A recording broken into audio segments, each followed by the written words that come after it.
मिर्जा साहब, इमरान कह रहे थे कि आपका जो सेंटर ऑफ अटेंशन है ना इस्लामाबाद भी, और आप खुद भी आ जाएं, तो इसलिए हम आपके फ्रेम के हवाले से बात कर रहे थे। ये जब तहरीके इंसाफ की हम बात करें आमिर साहब, कल भी बड़ी इंपॉर्टेंट लोगों ने, जो मरकजी क़यादत है, उन्होंने कल तहरीके इंसाफ से अल्लाह ताल्लुकी का इजहार कर दिया। फिर उससे पहले भी कई लोग हैं जो तहरीके इंसाफ छोड़ के जा ही जा रहे हैं, और ये कुछ अच्छा ऑब्वियसली तहरीके इंसाफ के लिए तो नहीं है। किस तरह से देख रहे हैं आप इस सूरत हाल को? देखें, दो तीन चीज़ें होती हैं कि कोई सियासी जमात के लीडर हों, वर्कर हों, और वो ये तासुर दें या उनके साथ ये हो कि उनके साथ जबर हो रहा है, जुल्म हो रहा है, और उसकी बुनियाद पे वो पार्टी छोड़ रहे हैं, तो ये बहुत बुरी बात होती है किसी भी मज़हब माशरे में। लेकिन इशू ये है कि हमें मिसाल माजी के साथ जोड़नी पड़ती है। ना तो मैं मार्शल की बात कर रहा हूँ जनरल मुशर्रफ के, ना ज़ियाउल हक के पीपल्स पार्टी और मुस्लिम लीग नून के उस दौर के हवाले से कोई बातें की जाएँ तो वो तो बहुत ही सख्त तरीन मामला थे। लेकिन जो जिस वक्त अदलिया, फौज और इमरान खान एक थे, प्रोजेक्ट इमरान खान अपने अरूज पे था 17 में जब नवाज शरीफ को नायल करार दिया गया, जिसको इमरान खान ने खुद कल सुप्रीम कोर्ट में जो पिटीशन दायर की, माना कि उन्हें इस्टेब्लिशमेंट ने नवाज शरीफ को निकाला। यानी पहले आप और हम बात कर रहे थे जी, अब खान साहब लिख के बात कर रहे हैं, तो वो बातें जो एक फ्रीक नहीं मान रहा था, यानी फौज ने तो कह दिया कि हमने सियासत से पीछे तौबा ताइब कर लिया, हम पीछे हट रहे हैं, हमसे बात न करें। इमरान खान साहब ने नवाज शरीफ की हद तक मान लिया कि उनको एस्टेब्लिशमेंट ने हटाया। तो अब रह गई अदलिया, जो पिछले प्रोग्राम में भी मैंने आपसे बात कही थी, शो में बात कर रहे थे कि अब अदलिया को भी बड़ा दिल करके उस सहूलतकारी का एतराफ करते हुए आइंदा के लिए अपने मामलात को ठीक करना चाहिए। क्योंकि होता यही है कि जब तक आप गलतियों का एतराफ नहीं करते वो ठीक नहीं होते। अब इमरान खान साहब ने सब कुछ मुद्दा एस्टेब्लिशमेंट पे चूंकि डाल दिया है, अपनी गलती का वो एतराफ नहीं कर रहे, वो ये भी नहीं कह रहे कि उन्होंने किस तरीके से ट्रेंड किया था सब लोगों को कि अगर उनको गिरफ्तार कर लिया गया तो क्या क्या करना होगा। जैसे मुशर्रफ साहिबा को ही, मुशर्रफ चीमा साहिबा को उन्होंने एक फोन किया कि वो जो आजम सवाती कोड नेम था उन तक मैसेज पहुंचाओ। पुलिस वाला, उसका टेलीफोन, सब कुछ तो अब इदारों के पास मौजूद है ना, जो इमरान खान साहब के मुबैना तौर पर 9 कॉल उस दौरान की गई थी। वो जो राना सनाउल्लाह को आप छोड़ दें कि इनके दौर में किस तरह फर्श पे लिटा के और चीनी भी फेंक दी जाती थी ताकि कीड़े वगैरह चढ़ जाएं और वो बैठ भी न सके और लेट भी न सके। ये जो मलाइका बुखारी साहिबा ने कहा कि मई की गर्मी में मुझे इतने दिन रहना पड़ा, बिल्कुल काबिल तरस और रहम हालत है। मरियम नवाज खुद जेल में अरेस्ट होने के लिए जुलाई अगस्त के हफ्स में आ गई थी, और फिर कितने महीने वो जेल में रही, कहीं से किसी जुबान पे ये शिकवा आया। बल्कि जब उन्होंने बताया कि उन्होंने जेल में क्या क्या काम किए तो इन्हीं के लोग ट्रोलिंग कर रहे थे उनकी। सियासी कारकुन हो या लीडर हो, उसकी एक ही ट्रेनिंग होती है कि जब उसे जेल जाना हो तो फिर वो उसको हंस के बर्दाश्त करता है। ये पुलिस के हुकूमत खानों में नहीं रहे, ये सब लोग 3 MPO में और इधर उधर जाके इनको सबको जुडिशल कर दिया जाता था और जेल में चले जाते थे। बिल्कुल कोई भी शख्स 20-25 लोगों के साथ बीच में एक कमरे में वहीं पे वॉशरूम हो, बड़ी मिजरेबल हालत होती है। ये सारे लोगों ने बर्दाश्त की है। लेकिन ये जो खिज़ा रसीदा पत्तों की तरह PTI के लोग जा रहे हैं, और सिर्फ इस बुनियाद पे कि इनको जेलों में रखा गया है, तो थोड़ी सी सियासी तौर पे इनको अपनी क़यादत के साथ वाबस्तगी दिखानी चाहिए थी, और सियासी जो इनकी लीडरशिप बाहर है उन्हें इनका ख्याल रखना चाहिए था। देखें, अदालतों में भी आम वर्कर के केस नहीं गए, बड़े बड़े सारे लीडरों के गए, और धड़ाधड़ एक एक दिन में कई कई जमानतें मुसलसल इनको मिल रही हैं, जिसपे सहूलतकारी का इल्जाम PMLN, PDM, सारी बिलावल भुट्टो सब ने लगाए। अब होना क्या चाहिए? देखे ना कि आप लेने गए थे इलेक्शन, आप चले गए मिलिट्री इंस्टॉलेशन में, जिससे जमातियत का तासुर भी हुआ कि आपका टारगेट तो सियासत थी नहीं। नवाज शरीफ को जब नाअहल किया गया तो उन्होंने कहा 5 मुअज़्ज़िज़ लोग, उन लोगों ने मुझे नाअहल किया। GT रोड पे थे वो, किसी GHQ की तरफ नहीं गए, रात वो पंजाब हाउस पिंडी में रहे थे, लोगों का ख्याल था। लेकिन ये लीडरशिप का कमाल होता है कि वो अपने लोगों को साथ लेके चलती है। नवाज शरीफ ने जब जनरल बाजवा और जनरल फैज के नाम लिए लोग फौरन ले लेते हैं, वो तब था जब वो लंदन बैठे थे और किसी भी तरीके से यहाँ पे सऊबतें कम नहीं हो रही थी, तो उन्होंने नाम लिए कि आप लोग जिम्मेदार हैं। और उन सब, अभी जनरल फैज का कन्फेशन आना है, लेकिन थोड़ा सा आ चुका हुआ है कि वो जनरल बाजवा के कहने पे करते रहे, और जनरल बाजवा ने तो कहा है कि हम तो सियासत से जिक्र छेड़ ही दिया। कल बाजवा साहब की तस्वीर जो वायरल हुई और उस पर बहुत से लोगों ने कमेंट किया, since it's quite viral on social media, तो उस पर बहुत से लोगों ने कमेंट किया कि जी इनके बारे में क्यों बात नहीं की जाती, जब इनको नवाज शरीफ साहब भी मुर्द इल्ज़ाम ठहरा चुके हैं, इमरान खान तो खैर उनके ज़ुबान पे तो और कोई बात ही नहीं है बाजवा साहब के अलावा, दंजल फैज़ का भी आपने जिक्र किया। तो पीपल थिंक कि फिर अगर ये जैसे कहते हैं ना कि वो झुरलू फिर रहा है तो फिर सब जाने फिरे, इस पर आपकी क्या टेक है आमिर साहब? खैर झुल्लू फिरना तो कुछ और बात होगी। बात सिंपल सी है कि अगर फौज अपने आर्मी चीफ को, मौजूदा आर्मी चीफ साथ बिठा के बात करते हैं तो क्या सियासतदानों के लिए ये सबक नहीं है? क्या जरदारी और शहबाज शरीफ ने अपनी इंसल्ट कराते हुए मुसलसल इमरान खान वजीर आजम को ऑफर नहीं की कि मिसाके मईशत कर लो, इस मुल्क को चलाना है? लोग कहते तुम डर गए हो और वो कह रहे थे इस मुल्क को चलाना है। मसला ये है कि इमरान खान साहब सब कुछ कहने के बावजूद आज भी सियासी क़यादत के साथ बैठने को तैयार नहीं। आखिरी बयान वो कहते हैं ना, cancel my last order martial law में, तो जब तक ये अपने बयान से यू टर्न नहीं लेते वो ये आया कि मैं ताकतवर हल्कों के साथ अपनी टीम बिठाने को तैयार हूँ। ये आज भी वहीं पे जाना चाहते हैं, गेट नंबर 4 पे, जो शेख रशीद साहब का बड़ा मरगूब था और उसके वो मरगूब हैं, लेकिन उनके बारे में बात नहीं करते, वो ट्वीट रोजाना कर रहे हैं। तो इमरान खान अगर सियासतदानों से बात करें तो उन्हें इलेक्शन भी मिलेंगे और मसाइल का हल भी मिलेगा, लेकिन उन्होंने 9 मई को वो काम किया जो पाकिस्तान के अंदर कभी किसी ने नहीं किया, अपने दुश्मन को खुश किया। पाकिस्तान की जो सिक्योरिटी की अलामतें हैं, चाहे वो ISI का दफ्तर हो, GHQ का दफ्तर हो, कोर कमांडर हो, या PAF के वो जहाज जहाँ पे कीमती तरीन सरमाया हमारा मौजूद, ये काबिल मुज़म्मत है। आमिर साहब, दूसरी जानिब ये जो भी आप बात करें, इसमें सारी सूरत हाल में जो एक तासर सामने आ रहा है कि जितने भी लोग पार्टी छोड़कर जा रहे हैं, चाहे वो फवाद चौधरी हो, असद उमर हो, फिर उसके साथ साथ मलिका बुखारी हो, कल मुसर्रत जमशेद चीमा हो, ये सारे लोग इनके जाने के बाद ये तासुर आ रहा है कि जी आपको अगर जेल से रिहा होना है तो आपको तहरीक इंसाफ को छोड़ना है।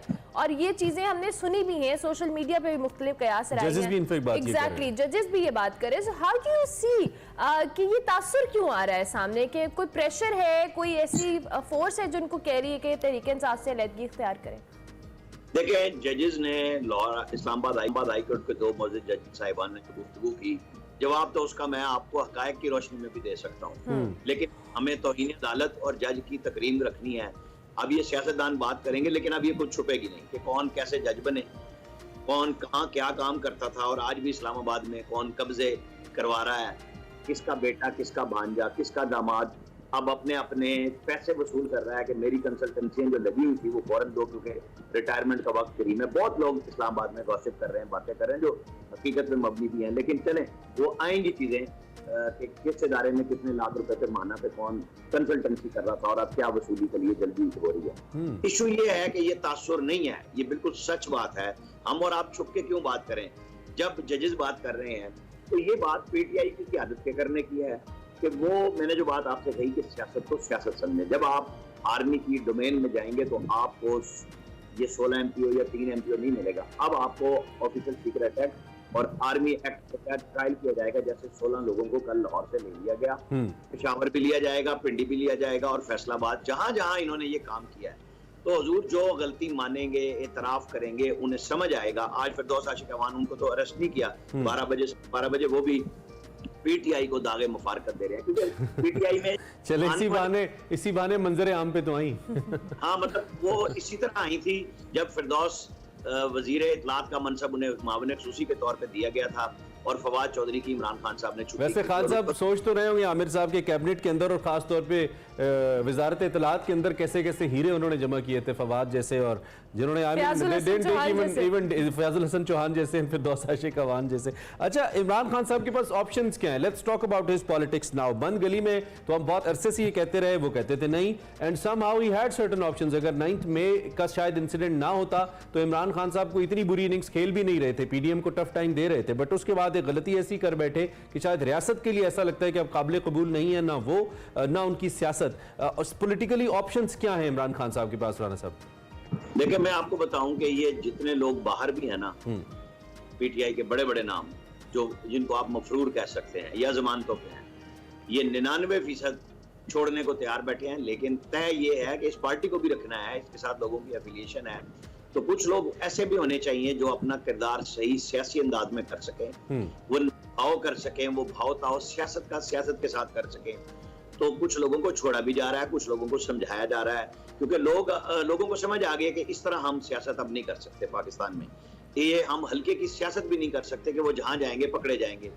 उनको मैसेज दिया गया है। इमरान खान साहब ने जो ताकतवर हल्कों की बात की है, उनको अब भी ख्याल करना होगा कि परवेज असद कैसर जैसे लोगों को मिला के वो पाकिस्तान की सियासत के लोगों के साथ बात करें। 25 मई को पिछले साल, आज से 1 साल पहले, असद कैसर, परवेज खट्टक ये एक स्पेशल हेलीकॉप्टर में लाए गए इस्लामाबाद केपी हाउस में, जहां पे सरदार अयाज सादिक और दूसरे लोग जाके मिले और मामला तय करने के लिए। और परवेज खट्टक गए, उन्होंने इमरान खान साहब से कहा कि हमने तय कर लिया है। इमरान खान ने उनकी बात सुनने से इनकार कर दिया और परवेज खट्टक बड़े शदीद परेशानी में थे और आज तक मौजूद है, क्योंकि वो अपने लीडर की निगाह में इसलिए शक में आ जाते हैं कि तुम बातचीत करते हो, भेजा भी खुद। तो अब इनकी तरफ से जो मुज़ाकरात के लिए जाते हैं, जैसे शाह महमूद कुरैशी कमेटी पे बैठे और उन्होंने वो जो 2-3 दिन दिए बातचीत के लिए, तो उसके ऊपर इनकी लीडरशिप ने अपने वाइस चेयरमैन को इतना बुरा कहा कि उन्होंने सुप्रीम कोर्ट में कहा, जी मुझे तो लग रहा है मैं 3 दिन से गद्दार हो गया हूँ अपनी पार्टी के अंदर। और उसके बाद फवाद चौधरी बड़े गुस्से में थे सुप्रीम कोर्ट में, जहां ये इकट्ठे प्रेस टॉक करते थे। फवाद ने ये कह के इनकार कर दिया कि हम जब रास्ता इलेक्शन का लेने लगे थे तो शाह साहब क्यों अड़ गए, और शाह साहब को पता था कि इमरान खान साहब ने जाट पिला देनी है। तो मसाइल ये है कि जब अपने बाइख्तियार तरीन लोगों को आप इख्तियार नहीं देते, बल्कि कहते हैं आप जाएं। अगर आपके पास थोड़ा सा टाइम हो तो मैं आपको बताऊं, नवाज शरीफ की जो असेंबली थी उसमें 100 के करीब इजलास हुए इंतखाबी इस्लाहत पे। तो जिस दिन मुआहिदा साइन होना था तो शिबली फराज ने परवेज रशीद से कहा, लो भाई हमें हुक्म आ गया बाइकाट का। अब ये सारी प्रैक्टिस खत्म। उसके उस वक्त सदर आरिफ अलवी जो आज हैं, उस वक्त उसके मेंबर थे, तो इन्होंने ऐलान कर दिया कि जी बाइकआउट हम नहीं करेंगे साइन। आज तक कंप्लीट नहीं हुआ ना, इन्होंने अपने टेन्योर में किया फिर, और वो इंतखाबी इस्लाहत जो इमरान खान चाहते हैं और कहते हैं कि शफाफ इलेक्शन हो, उसके ऊपर इन्होंने खुद रस्ते। ऑप्शंस पे आ जाएं आमिर भाई, ऑप्शंस जी, ऑप्शंस अब भी यही हैं। ऑप्शन आपको सियासत करनी है तो सियासतदानों से बात। अच्छा, ये आपने पहले भी बात की, तो इस पे मेरा नुक्ता ये होगा कि सियासतदानों से बात करने का क्या कोई फायदा होगा? डू यू थिंक कि सियासतदानों के पास कोई मैंडेट रह गया हुआ है? जिस तरह की खबरें आ रही हैं, जैसे एक पर्टिकुलर वो एक खातून की गिरफ्तारी हुई जो एक फैशन डिज़ाइनर हैं, उनके बारे में हमें ये भी पता चला कि हाईएस्ट लेवल पे इंटरवेंशन के बावजूद ज़ीरो टॉलरेंस पॉलिसी है इदारों की तरफ से और उनको गिरफ्तार किया गया। तो इसका मतलब ये है कि ऐसा नहीं है कि कहीं ना कहीं शायद अब पीडीएम की भी बस से बात निकल गई है आगे, तहरीक इंसाफ ने जो 9 मई को किया उसके बाद, या अब भी अगर सियासतदानों से बात हो तो कोई हल निकल सकता है, आपको लगता है? बिलावल भुट्टो ने कल कहा कि इमरान खान माफी मांगे। देखें, खतीजा शाह जिनका आप नाम नहीं ले रहे, लेना चाहिए ना, जब वो अरेस्ट हो चुकी हुई, लोगों को पता है कि वो कौन फैशन डिजाइनर है, वो अंदर हो गई। मैं आपको बताऊं, आज की टॉप ब्रास मिलिट्री से भी उनकी अजीजदारी है। और जवाब क्या गया कि अगर वालिद साहब भी हैं तो अंदर होंगे। आपने जो जुर्म किया ना, सबसे पहले वो उसमें पकड़े जाना है। आपके सहूलतकार पकड़े जाएंगे, जो बच जाएंगे वो सियासत कर लें, जो माफी मांग लेंगे वो सियासत कर लें कि हाँ अपने लोगों को बचाएं, माफी मांग के बड़ा दिल करें। ये लोगों से माफिया मंगवाने के शौकीन है, ये नहीं होना चाहिए।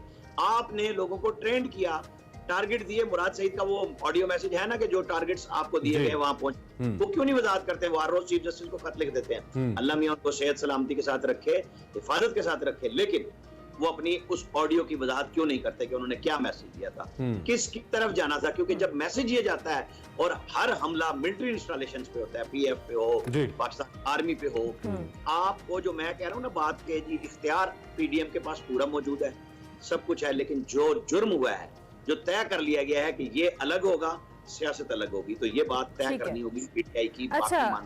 अच्छा आमिर साहब, अब ये ऑडियो लीक्स की तहकीकात के मामले पे आते हैं। 3 रुकनी बेंच बना था, कमीशन बना था, जिसने काम भी शुरू किया था, लेकिन अब चीफ जस्टिस साहब की सरबराही में एक लार्जर बेंच इस हवाले से समाअत कर रहा है। कैसे देख रहे हैं ये जो पहले ऑलरेडी इदारों में और इदारे के अंदर इस तरह के मामला आते हैं, उसके बाद अब चीफ जस्टिस साहब ने खुद से जब इसकी जो समाअत है उसके हवाले से आज लार्जर बेंच की समाअत करनी है, कैसे कुछ इसमें बेहतरी आ सकती है या मजीद कोई कंट्रोवर्सी हम एक्सपेक्ट कर सकते हैं?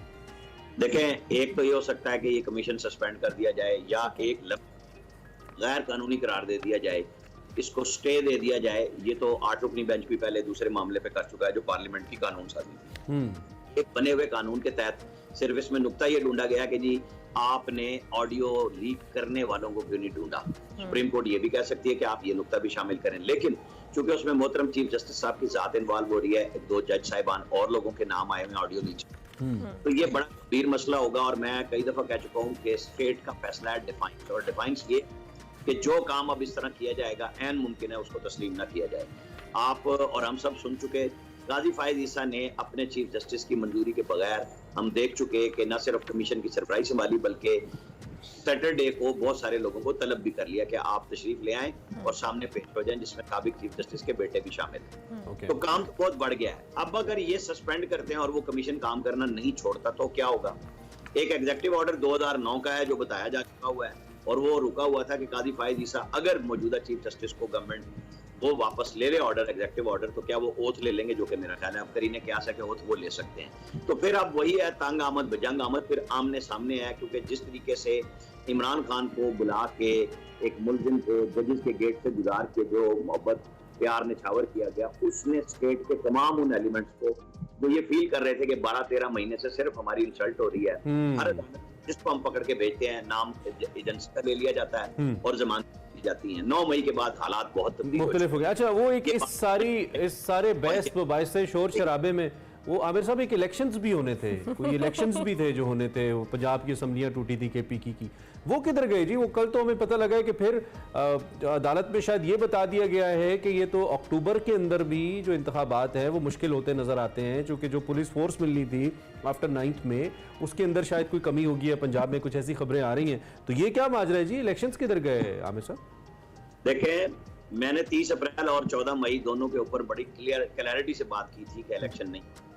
मुझे लोगों ने निशाना बनाया कि जी आइन की बात करें। भाई आइन में तो लिखा हुआ है, आइन में 90 दिन केपी के लिए भी लिखे हुए हैं, सिर्फ पंजाब के लिए नहीं लिखे। आपने क्यों चूज किया कि आप सिर्फ एक तरफ जाएंगे? नंबर 1। नंबर 2 बात ये कि जब आपको फौज सिपाही नहीं दे रही और पुलिस के सिपाहियों की जो मार्केट में औकात है, आपको और हमें पता है कि जो वडेरा जिस जगह पे काबिज होगा वहां ठप्पे सिर्फ उसके लगे। फौज के खड़े होने का मतलब ये होता है कि आप बदतमीजी नहीं कर सकेंगे। फौज को बदनाम किया आरटीएस में इन्वॉल्व करके, जब उनको जो पोलिंग स्टेशन से उनके अंदर खड़ा किया और पोलिंग एजेंट्स जो थे उनको मोबाइल फोन के बगैर बुलाया, ठप्पे लगे और पूरी फौज पे इल्जाम आया कि आपने धांधली की, जो आज सब मान रहे हैं कि हमने इन्वॉल्वमेंट की। छो आज फौज चाहती है कि अगर आपको इलेक्शन चाहिए है तो सही चाहिए तो टाइम पे जब हम आपको बंदे देंगे। इमरान खान साहब धमकी, दबाव, प्रेशर तड़ी से लेना चाहते थे, इलेक्शन नहीं ले सके। अब जो बात हमने स्टार्ट में कही थी कि आपको इलेक्शन लेने हैं तो आपको बिहेव करना होगा और सिस्टम के साथ चलना होगा, आप दबाव से नहीं ले सकते। पाकिस्तान पूरा दबाव में है, मैं और आप हम बिल्कुल मुख्तसर आमिर साहब, सियासतदानों के अलावा भी ये जो तहकीकात है, ये जो मामला है, ये फैलता नजर आता है किसी और इदारे या शख्सियात की जानिब आपको आने वाले दिनों में कुछ हम एक्सपेक्ट करें? खबरें फैलता हुआ नजर नहीं आ रहा, फैल चुका है। लोग अरेस्ट हैं, यूनिफॉर्म लोग अरेस्ट हैं, कोर्ट मार्शल शुरू हैं।